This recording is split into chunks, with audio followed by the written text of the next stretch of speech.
Whenever you're ready. Okay.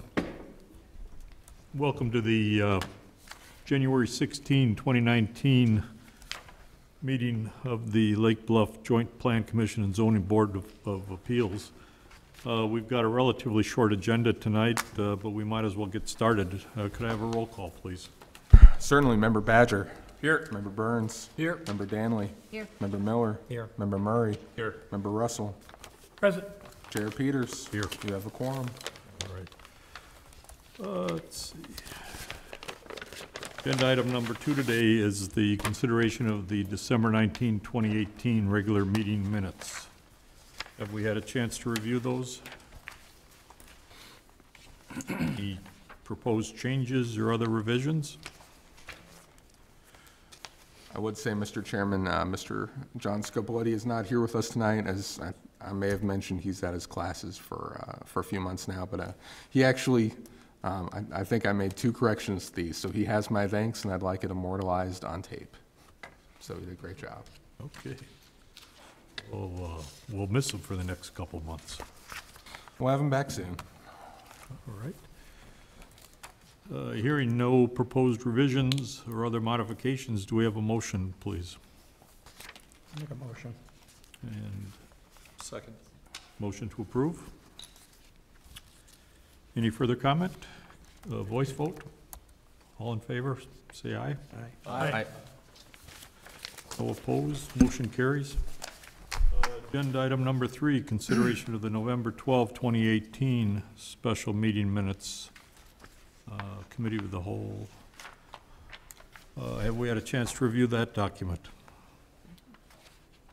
Any proposed revisions or other changes? Hearing none, do we have a motion to approve? So move to approve. Second. Second. All in favor, say aye. Aye. Aye. Abstain? Wasn't there? No. Motion carries. Agenda item number 4 is our non-agenda item, and we allocate up to 15 minutes during the course of the meeting for the public generally to raise any issues. And I suspect, looking at the crowd tonight, that there probably is no one from the public that wants to raise a separate issue. So we'll proceed to agenda item number 5. Anyone who wishes to testify, I'd like to have them rise, and we'll give them an oath, please. Do you solemnly swear to tell the truth, the whole truth, and nothing but the truth? Thank you. You may be seated. Agenda item number 6, public hearing for 752 Moffett Road. Mr. Cole, would you like to give us an overview, please? Certainly. Brief overview tonight. So as you know, we have a front yard setback in this district, the R3 district. It's 30 feet. The applicant is proposing to construct an open porch that would encroach 7 feet 6 inches into that setback. So that's right at 25%, the line at which this body still has the authority to approve a variation directly without that being referred to the village board for final action. I know they have a presentation to make, so I'd like to let them speak as to the standards for variation. I did want to point out a few things on the staff side. So the first is the, as it's mentioned in the memo, we had a bit of a hiccup with the Chicago Tribune this month. So if you read the news, you might have seen that earlier right at the start of the year, they had a malware attack against their printing facilities, which actually meant that the legal advertisement for this hearing did not print on time. That printed earlier this week. The applicant has elected to proceed anyway and understands the risk in doing so. The neighbors still all received notice within 300 feet, as is our typical custom. So I wanted to acknowledge that. The second is the village engineer has reviewed this. So again, typically we consider imposing conditions such as stormwater conditions at the time that we do our full plan workup, but we also try to do some when a variation is being considered. We think in this case we would require the applicant to provide 1,000 gallons of stormwater retention on site, consistent with, and that's our general practice when we have a major renovation or a new house construction. That adds a few thousand to the cost, and again helps to take some of the load out of our public sewer systems and public stormwater sewer systems in places where they don't, quite have the capacity or where there are known issues. So again, I think we may choose to require this as part of the building permit, whether or not you approve the variation, but we've recommended that you approve it as a condition here, as well as a second condition about the direction of sump pump drainage. Again, more or less belt and suspenders. The last thing I do want to note, at the dais tonight, you had a slightly revised copy of our draft approval order. I'll let Village Attorney Schuster speak a bit as to what's changed. Yeah, so the draft approval order, if you desire to approve this evening, is slightly different. There was just some cleanup that was done to it. The other big difference is that there's now, as Exhibit C, the unconditional agreement to consent, which in the order states it does not go into effect until that is executed by the applicant. And what that primarily does is it states that the applicant saying that they acknowledge that this complies with law, and that in the event that the village were to be sued, that they would indemnify the village for any such lawsuit or damages that we would suffer. It's a common document, one that we use for ordinances that grant variations, and we just thought that it should be attached as part of this order. So as you might recall, somewhere between a year and 2 years ago, we would actually usually just record the minutes of this meeting to evidence that someone received a variation when it didn't go to the village board. Then we introduced this approval order concept, and now, again, we're bringing these more in line with what we do when something goes to the village board, and making sure there's the same agreements, the same protections, and that's, I think, for everyone's benefit. So it's nothing particular to this variance, it's more of just a standard practice that we're trying to put into place. That's exactly right, and this is something that we use for all the other variations that you typically recommend. You may not see it, but when it goes for the ordinance to the village board, this is all part of it. So again, it's just trying to make sure that we button up this process and make sure that we're both consistent and the village is protected. That would conclude my report, Mr. Chairman. Thank you very much. If the petitioner would like to approach the mic, please. And if you could state your name and address and relationship to the petitioner, that'd be great. My name is Scott Stradiff. I'm the architect. I live at 309 Briar Lane. And I do have a short presentation that I'd like to give, if it's okay.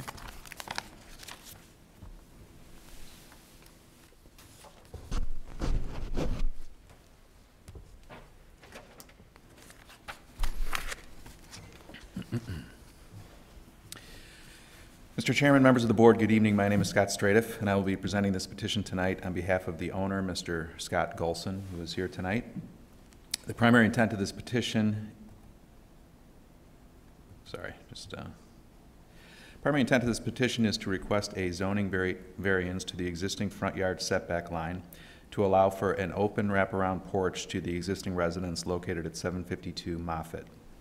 The existing front yard setback line is 30 feet.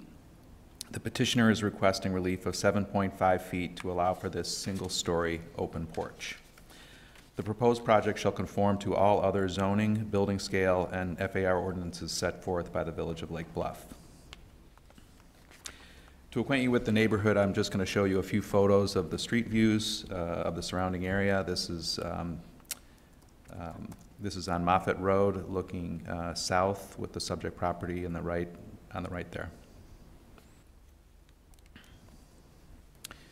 This is standing at the corner of Woodland and Moffett, looking back towards the subject property.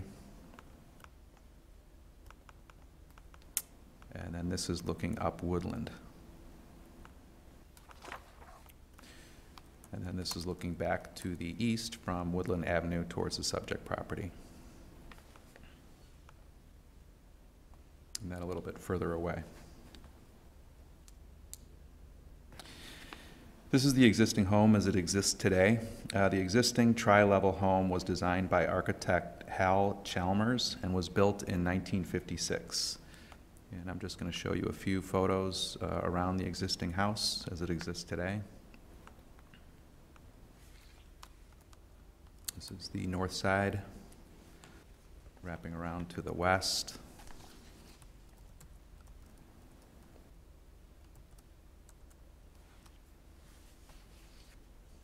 And then back, looking back towards Woodland.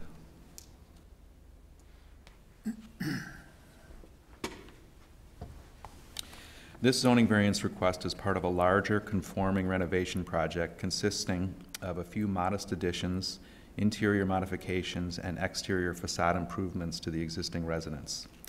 I'm going to show you a few of these proposed elevations. This is the front elevation that faces Moffett, and then Woodland is on the left, and you can see I have the setback lines drawn in on the, sorry about that. So it's that, you can see the little portion of porch that's extending beyond the setback on the left there. This is the south elevation that faces Woodland. And then the north elevation shows the setback lines in the daylight plane. And then finally the west elevation. This section of Moffett Road is characterized by a moderately wooded streetscape with slightly larger homes on slightly larger lots. This lot abuts another zoning district, R4, with a less restrictive front yard setback along Woodland Road. The owners have addressed the following standards for variations put forth by the Village of Lake Bluff. Unique physical condition. This is a unique physical condition given that this is a corner lot and abuts another zoning district, R4, with a less restrictive front yard setback of 20 feet. The neighbor directly to the west of the subject property is in the R3 district. However, the home is built approximately 20 feet off the front yard setback line. This streetscape photo represents what would be the average setback of the neighboring properties to the west of the subject property. And then this just is sort of an overview of those two zoning districts.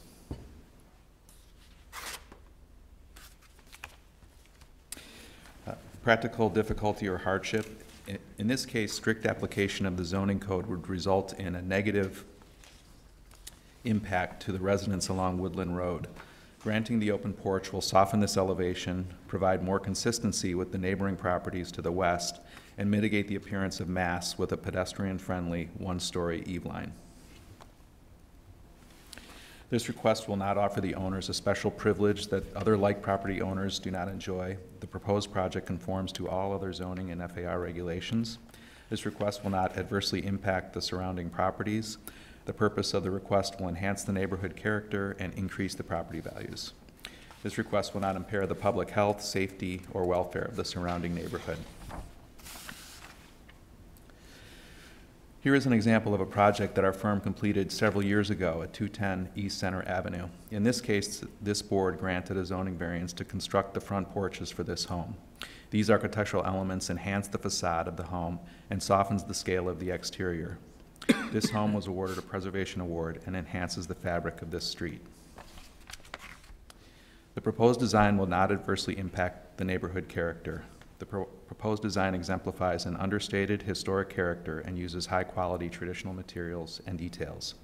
The owners have reviewed the petition with the surrounding neighbors and have their support on the proposed improvements. For these reasons, we would like to request that this petition be approved. Thank you for your thoughtful consideration. Thank you, sir.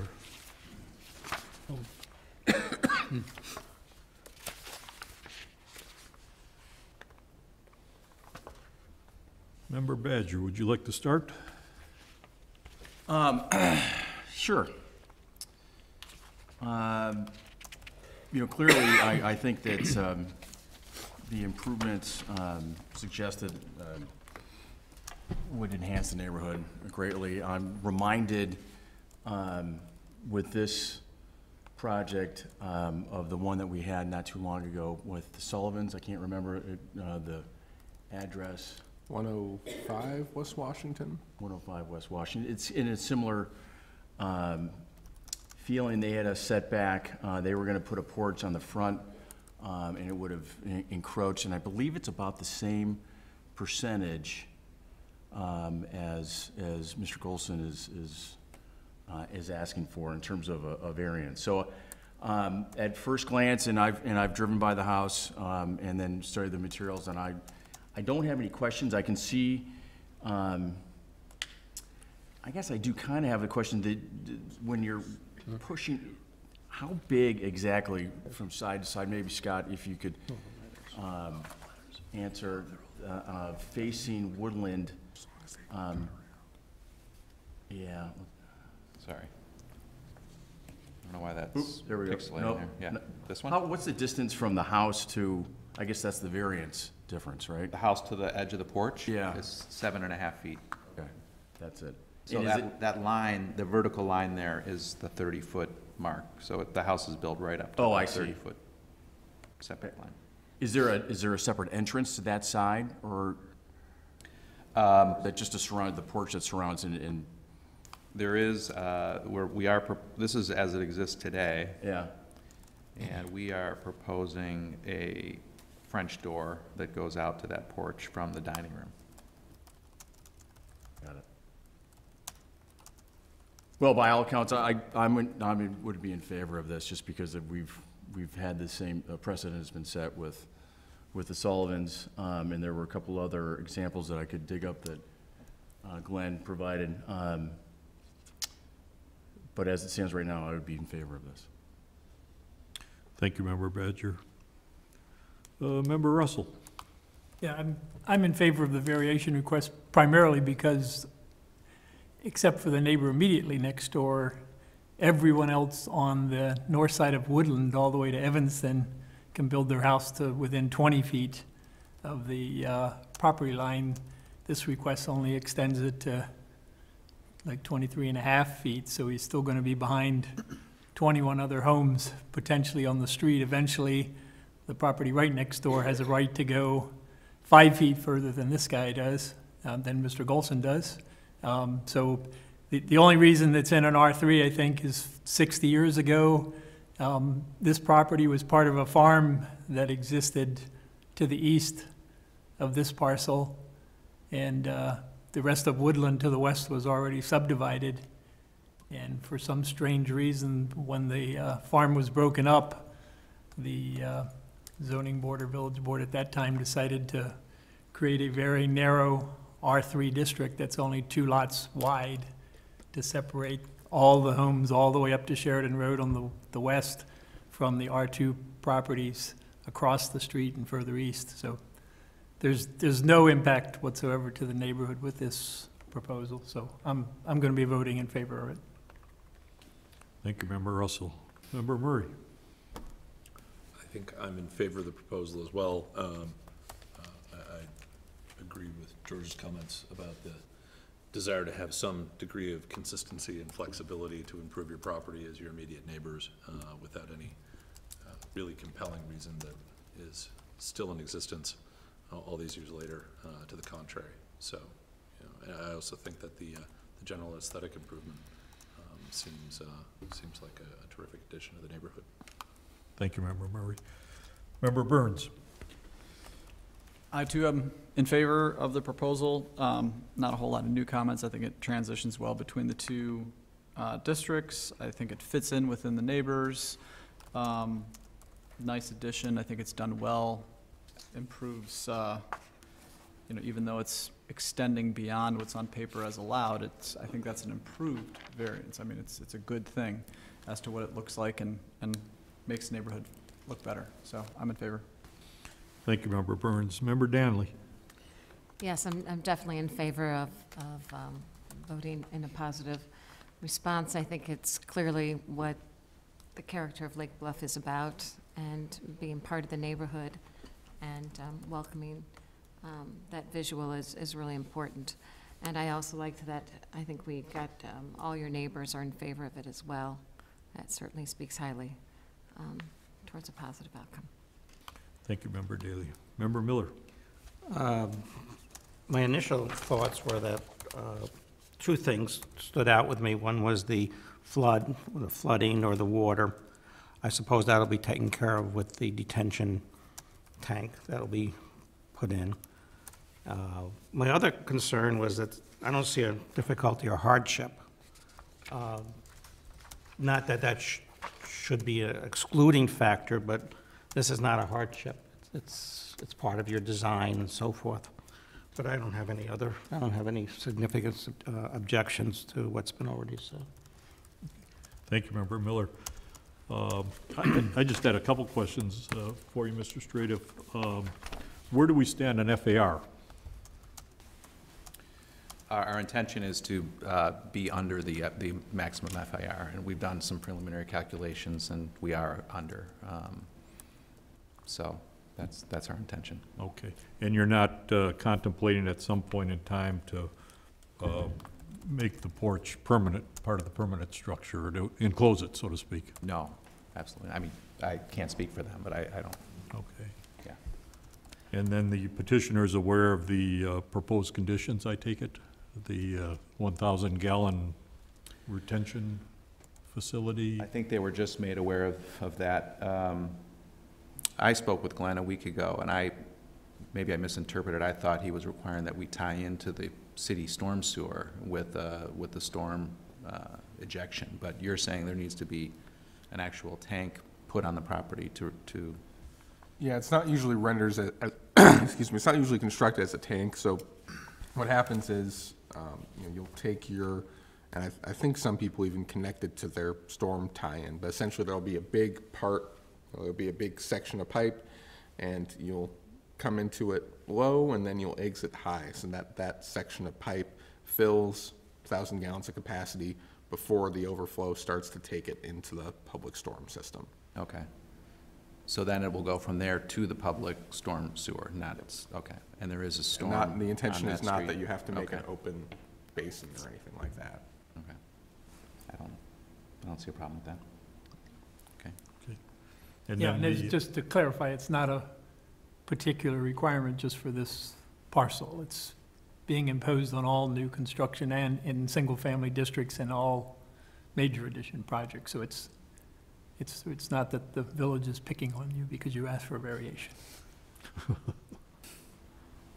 And then the other proposed condition dealt with the sump pump discharge, and just wanted to make sure the petitioner was aware of that, the recommendation from the village engineer. The sump pump discharge into the tank we just talked about? So the sump pump discharge could be into the tank. Essentially, the requirement, I'll make sure I'm quoting it right here, is just that not be angled so it's discharging out into the street. So you can point into the side area and point to the backyard, just not draining directly over the sidewalk into the street. Again, Okay. you'd probably see that condition with a building permit. We just wanted to add it here in the sake of transparency, and also because, especially after the flooding of 2017, whenever we have residential variations, there's always, always want to make sure everyone knows we're paying attention to these stormwater issues. Okay. Neighbors, public, everybody. So if I understand it correctly, the requirement is that we discharge from the sump pump into a retention tank, which will overflow into the storm sewer. Two separate requirements. So you can choose to discharge into the tank if you want to, but the requirement at hand, and I'm trying to get it up, quote precisely. Here. Let's see, I thought I had it here. Paper everywhere.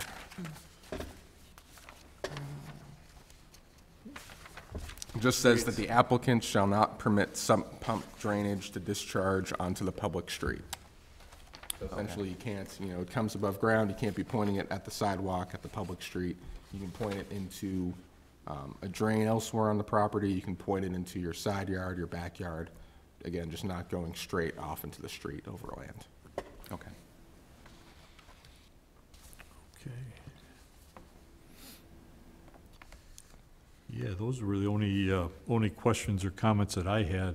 I think because of the R3, the woodland parcel, from an aesthetic perspective, it certainly will meet that standard, so to speak. I wanted to make sure that the letters that were submitted on behalf of the neighbors, that's been submitted into the record, so that's part of the former record. And, but those are the extent of my comments. Do we have a motion? I move we approve the variation as requested with the conditions as noted by the village engineer. Thank you, Member Russell. Is there a second? Second. Any further discussion? Could we have a vote, please? Certainly, as usual, the order is random. Member Burns, Aye. Member Murray, Aye. Member Danley, Aye. Member Russell, Aye. Member Miller, Aye. Member Badger, Aye. Chair Peters. Aye. Motion carries. Thank you very much. Thank you very much.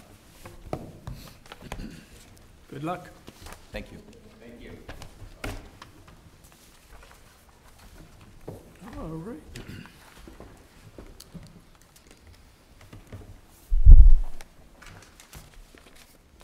Agenda item number 7 is basically a work planning discussion.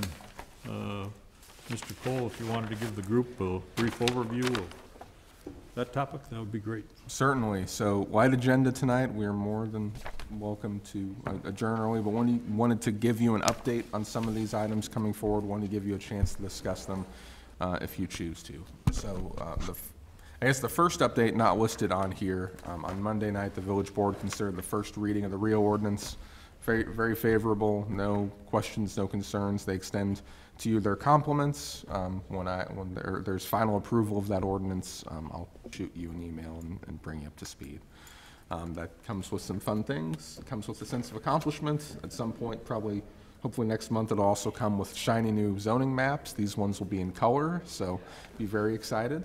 I know the last ones I've sort of colored in like a, draw by numbers sort of thing. So we've taken the fun out of it for you, unfortunately.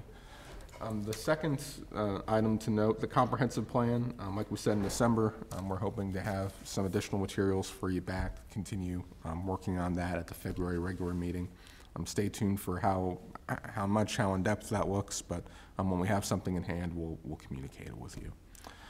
The last couple things we wanted to note, so we've sort of been on, if you would, 4 tracks as of late. We've had the Rio ordinance, which is now hopefully almost by mere days at its conclusion.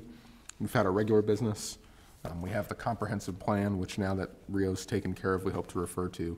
And then there have been, if you would, a series really of sort of built up or backlogged amendments to the zoning ordinance. And we have a few of those still yet in the pipeline.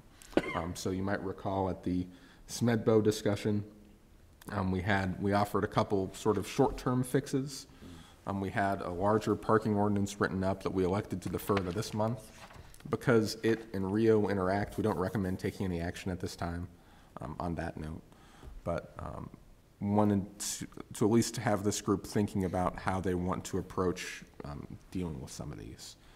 So the parking issue, for example, we've given you an ordinance that basically keeps things how they are and just tries to put them in one place. Certainly there would be people that would say if you're going to consolidate them, do the study, do the planning work, make a comprehensive change. Similarly, you'll see some site plan amendments coming forward that the Architectural Board of Review has recommended. We would say as staff looking at some parts of our ordinance that it may make sense at this time to change some other administrative sections of our code, clean them up, make it clearer for applicants, make them more defensible, quite honestly. And so there will continue to be these tensions in how we manage our workflow these next few months. Certainly getting the comprehensive plan done is our first priority.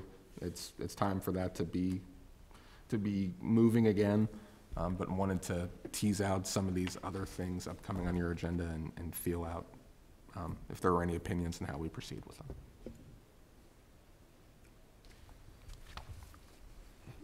Other than the comprehensive plan, have you generated a hierarchy on some of these additional items? As far as order of priority, the site plan amendments are recommended by the ABR. They're probably, I wouldn't think would be too controversial. And similarly, some of the administrative changes we would bring, I think by and large would be codifying practice. So I would think those would be relatively simple. Parking, if you wanted to make a larger study of, that's probably something we need to plan for later in the year. If you wanted to essentially administratively do that reorganization work, that might be something you choose to take up sooner. But again, with the SMEDBO project freed of waiting, that's not as big of a concern. I will say, to illustrate, in thinking about my work and Holland and Knight's work on this, I went back and looked before this meeting, but truly, we spent more time on the Band-Aid ordinances than we did on the rewrite on the whole, just in making sure that everything was straight, everything was together, all the different little intricacies of the code lined up with one another. I think that's indicative of, in parts of the zoning code, sort of, functionally works, but definitely some of the usability improvements that could be made there. For the end user, for us as a village. After that, again, in the short term, nothing big on the horizon. There might be a fence change that's been talked about, but as we get through the comprehensive code, I expect you may talk about the desire to see changes to, changes to R5 zoning is something that's contemplated in the comprehensive plan. Changes to the L1 and L2 zoning is something talked about a bit in the comprehensive plan, as well as your SMEDBO discussions. And so these projects may continue to come up and draw interest as we continue to progress. Would we be able to address the site plan amendment at the February meeting? We can start, if it's your direction to start drafting that, we can start giving it a go, yeah. I think certainly have a pretty good shot at having that ready. I guess my thought process is, we've got the time allocated. I don't have a problem going for an hour and a half or 2 hours routinely. So I'd like to make the best use of that time that we can. I'm not sure, well, obviously the comprehensive plan is going to take a considerable amount of time. But if we could knock off some of these relatively smaller issues in the next couple months, that would be my preference.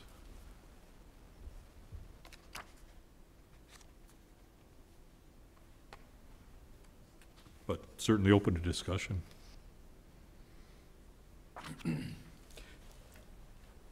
I have nowhere to specifically go, so I could hang around if we can get something accomplished. But I guess I have a question more about the scope of the parking. I kind of see it as two different things, and I feel like maybe I'm just misunderstanding how it's getting potentially larger than I thought. So if I remember right with the SMEDBO, they wanted variations to maybe the width and the length. I can't remember specifically.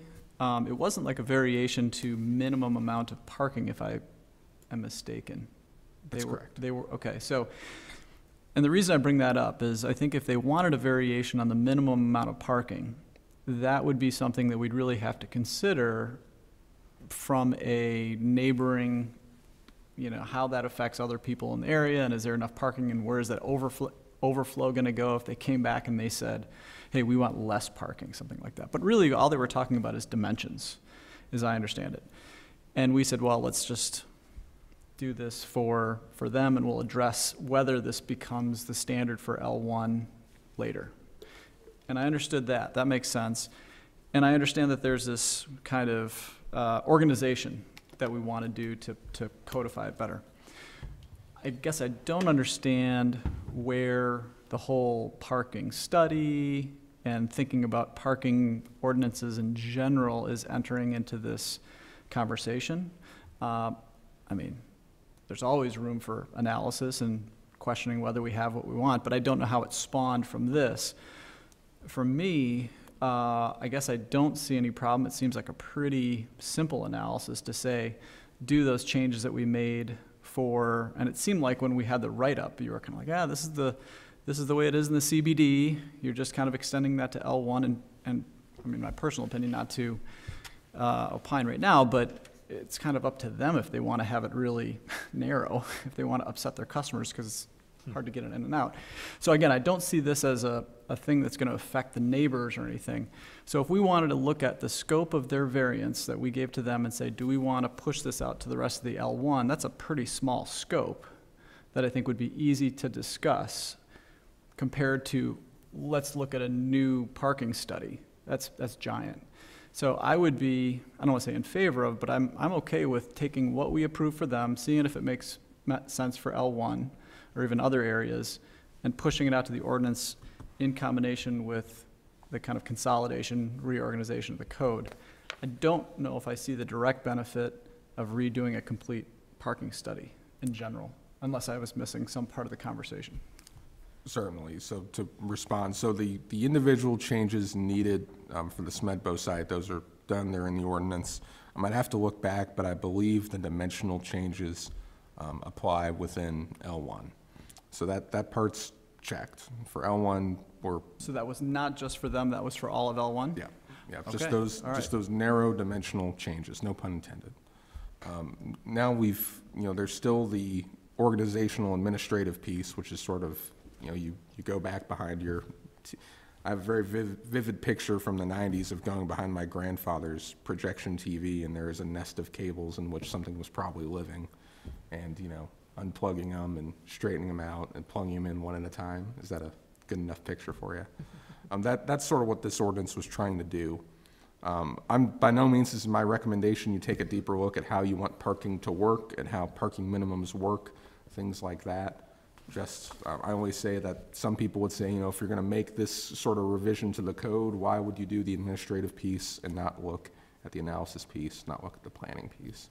So I didn't want to short shrift that either, if that was an interest. Certainly, there are things that our code does that are unusual, and some of them I think have paid off well in the long run, and some of them don't. So for example, many cities have this parking minimum table goes for pages in many cities. Many planners now are critical of this idea, saying that generally this results in over-parking things and over-specifying things. But certainly if you were to take our code and you were to take, say, Lake Forest's code or Glencoe's code or somebody like that and hold them up, you would say, well, it just looks like you made up a standard, right? So that's the only reason I say, if you wanted to do some analysis or some look, you could justify it. If you want to just make the administrative changes and make something better and move on, you can justify that too. Okay. Thank you for the clarification. Yeah. And to clarify a little bit further, as I'm understanding the situation, our existing code, especially out in L1 and L2, is actually very, very restrictive in terms of where parking can occur. The industrial park, when it was developed, there were these huge, 100-foot setbacks required along all the state roads surrounding the property, and there were 75-foot setbacks required on the side, and the only type of parking that could occur in the whole front yard was visitor-type parking, and the code reads that all the other type of parking has to be in the rear yard, behind the building. It's pretty severe, and it's been, about 7 or 8 years since the village had the industrial park study done, where they recommended that we should consider loosening up some of these regulations because they are very severe, and anybody that comes to redevelop a property out there, they automatically have to come as SMEDBO did to get a variation. SMEDBO had to get the variation to allow the parking to move 50 feet into that 100-foot setback on Waukegan Road, so it wasn't just the dimensions of the parking spaces. They couldn't park on the Waukegan Road side until they got the approval from us in the village board. So there has been a study, if you will, already done by a consultant the village hired that came up with a series of recommendations. And I thought what the staff had put together back in November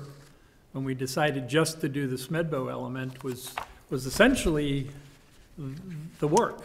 And the recommendations are all here. with the exception now that with properties being zoned into Rio, there needs to be some more administrative stuff done, because now we have this zoning district that didn't even exist before. And that's what I'm thinking that Glenn was actually referring to consider waiting until Rio gets formally adopted, and then you make all of the parking changes, and then they bring it to us. But I think we should, move forward with the parking, because of what it'll do for our parking changes, because it will allow more to happen in the industrial park, but yet I think still provide enough landscape buffers, 50 feet along Waukegan Road, plus the 20 feet of, the 30 feet of right-of-way that's there. So even with loosening up the standards, you're still got this 70 to 80 foot of landscape buffer. And that's what, and then the side streets, I don't remember the numbers, but it would definitely allow for more things to occur without people that are considering moving into some of the buildings where tenants are moving out. Maybe they wouldn't have to come to us for a variation. So I'd be in favor of, as soon as we can squeeze it into the docket and staff can get everything in order so we can just look at it once, I'd be in favor of us taking a look at it. But I don't think we're talking about going out and hiring a consultant again, are we? Only if you wanted to. I don't. Okay. Any other thoughts or recommendations as to possible next steps? It seems as though a lot of the burden of these projects might fall on Mr. Cole and the other staff members, so I guess I'd defer to you, Glenn, as to what you want to tee up for us next, in addition to the comprehensive plan. Okay. What's doable from your perspective, and then we'll address it. Okay. Well, if the comfort level's there, I'll get with Mr. Schuster and we'll start figuring out what we can bring you these next few months. So just to be clear, I'll assume, at least for now, that generally speaking, the group fairly comfortable with the idea of some of these bringing up some of these administrative changes as we see opportunities for them. And if that turns out not to be the case, of course, we can take that as we come. Okay? Very good. Any further discussion on agenda item number 7? The only other plea that I would issue is there is a suggestion in here that the residential design standards might go to the ad hoc building committee. And Yeah, that is from an old. being a member of the ad hoc building committee, and the fact that even though we have an ongoing assignment, we haven't met in like 14 months.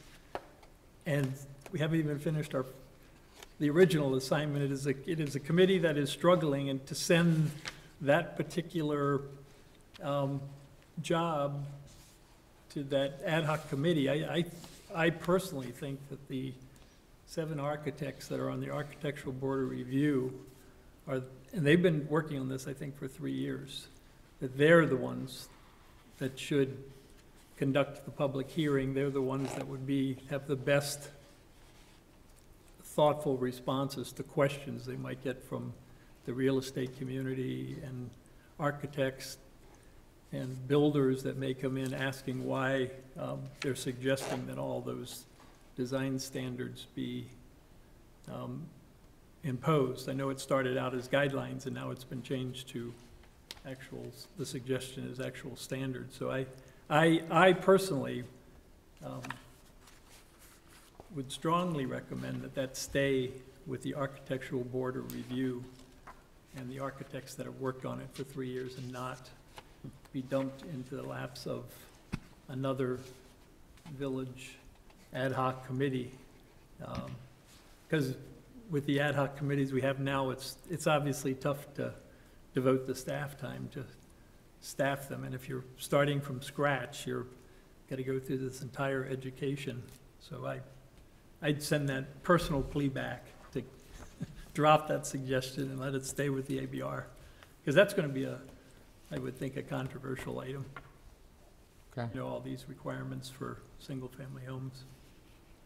So as a bit of background, to make sure everyone's familiar. So the ABR, well, I guess this goes back quite a while, and George, you might be able to tell the history a little bit better than me. So going back 4 years, 2015, the 4 points discussion. Actually, half this board was here for it, I wasn't, so I apologize if I treat the history poorly, but my understanding is a few concerns in the village reached a bit of a high point or a cresting point. There was a series of joint meetings, perhaps, with the village board as a committee of the whole. There were issued these 4 points of discussion for each board to look at. I think this board had some as well, one of which was the attic rule, perhaps. So out of that kernel, the ABR has been working for some time on residential design standards. So one of the lesser known parts of our code, because it's not, honestly, doesn't need to be used very often, is what's called similar or dissimilar design review. So in commercial projects, you have to go to the ABR, you have to have design review that's consistent. That'll be what we're talking about here soon when these amendments come forward. For all projects, it's typically applied to residential, of course, because there's no review there. If the ABR finds that, or if the building commissioner finds that a design is overly similar, so for example, tract housing, or overly dissimilar, for example, you know, made of chrome and 30 feet tall, even if it complies with zoning, it can be referred to the Architectural Board of Review for a design review, and there's process that goes with that. Exceedingly rare for it to be used in the village, more of a safety valve. So something the ABR has proposed that they workshopped with the village board a bit was this idea that you have these design standards that use essentially the same process. So, you know, they're given out as guidelines, but you have the ability to enforce the guidelines in certain potentially egregious cases, with the idea that you might even talk, you know, you probably talk about this once or twice a year. You probably have a hearing every 3 years, you know. I think those are about the numbers Building Code Supervisor Mike Crope was throwing around. Well, the trick is, of course, because Lake Bluff has such a diversity of housing, some of these standards implicate these houses the way they were originally built. So I'm not too familiar with them. I haven't reviewed them, but my understanding from Trustee Barbara Ankerman is that many of the houses in the sanctuary, for example, wouldn't be considered as conforming with these guidelines that they were built today. Of course, there's an application of discretion here, of course. You know, not just because someone doesn't meet the word of it. The point of this mechanism is to make sure we're not applying new construction standards to retrofit or applying things unreasonably. But I know that was part of the village board's concerns, and that's what led to that recommendation. Hopefully that wasn't too lengthy of a But isn't it the reason behind it is to have a pause or an opportunity for the ABR or another committee to take a look at potential buildings before they go beyond, you know, if something doesn't need to have a variance, they would never have to go up in front of any board. But if they're not meeting any of these standards, so to speak, they then have to present. Is that what it is? That's essentially my understanding. Right. Yes. So, I mean, so to put these sort of standards in place, at least it's giving the city or the village an opportunity to say it's not appropriate. Because we don't have anything like that in our community right now. There's nothing that especially if you fall within the variance, right? Yeah, if you're building, you know, if you're building within zoning, if you don't need a variance for anything. Again, you do have that similar dissimilar rule that's in place Right. today, but that typically needs an extreme case to work. Right. So this would extend that type of discretionary review into other circumstances. Mm-hmm.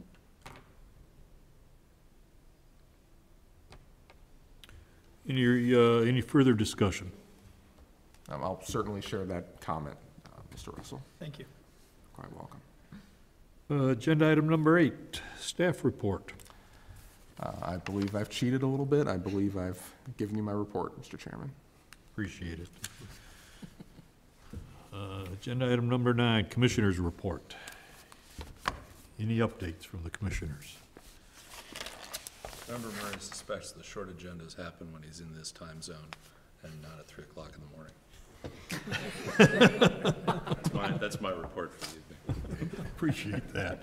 Is there any, I guess the question that Sam usually asks every month, is there any noise from I was Stonebridge? gonna let somebody else do it, because There is no noise from Stonebridge that I'm aware of. Everything's status quo.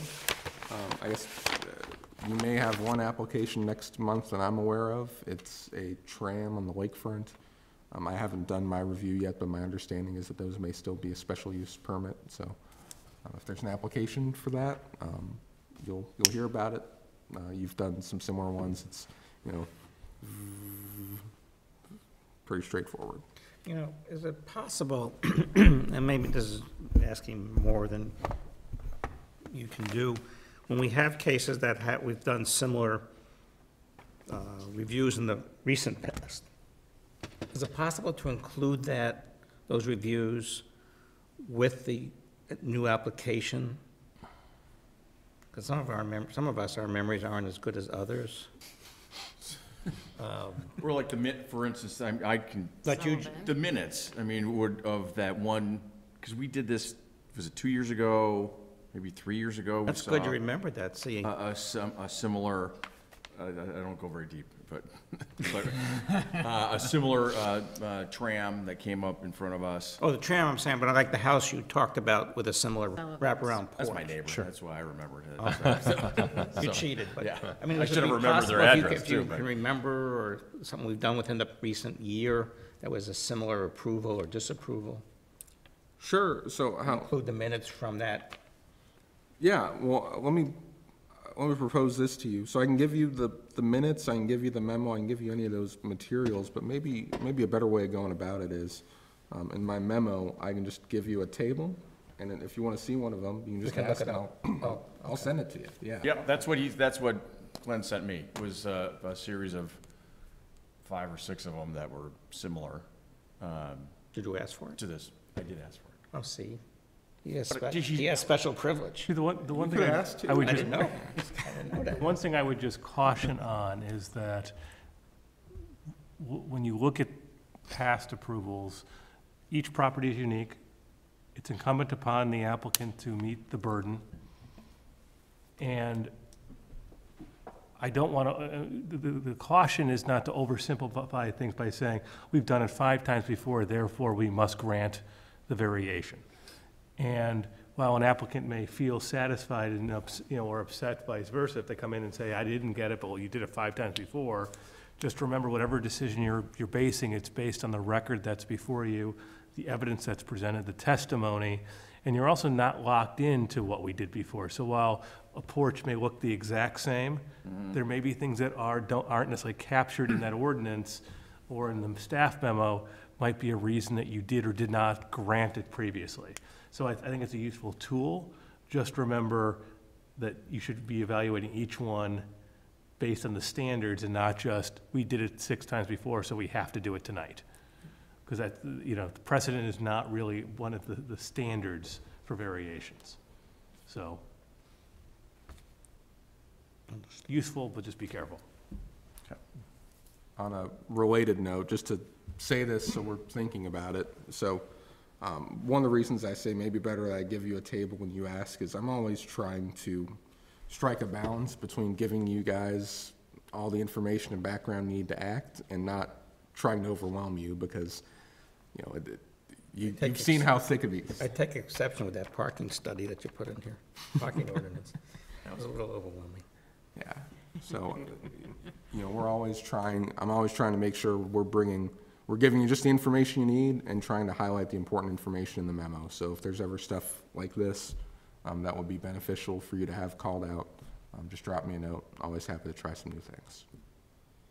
Block 3, former bank property, anything, do we know anything cooking there?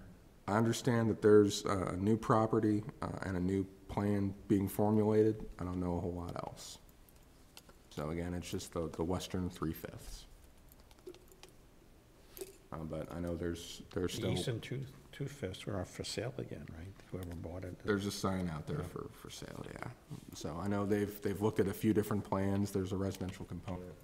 I think it's premature to say what it'll look like if and when it comes to consideration. Got it. Any other comments or questions or other items that we should discuss? Hearing none, do we have a motion? So moved? Motion to adjourn, is there a second? Second? Voice vote? All in favor? Aye. All right. Motion carries, meeting adjourned. Less than an hour. My favorite. Right.